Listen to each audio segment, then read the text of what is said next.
Nah, mbak, ilong royo ada dan lagi oleh mo royo.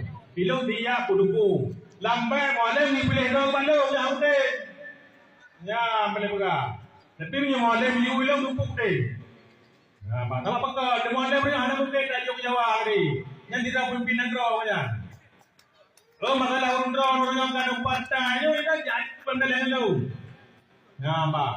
Ada urun ka na ayah kori anak umengeh ke boleh.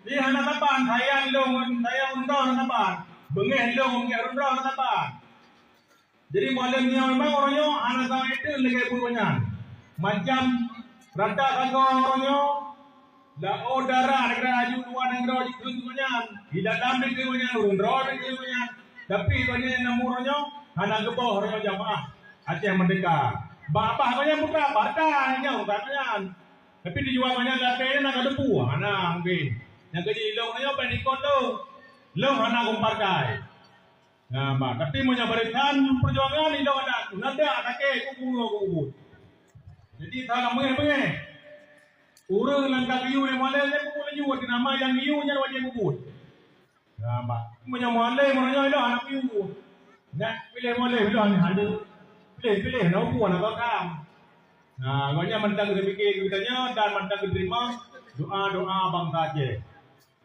Jadi yang berlebihan, itu untuk doji hanya bapa, hanya punya pulau, hanya urun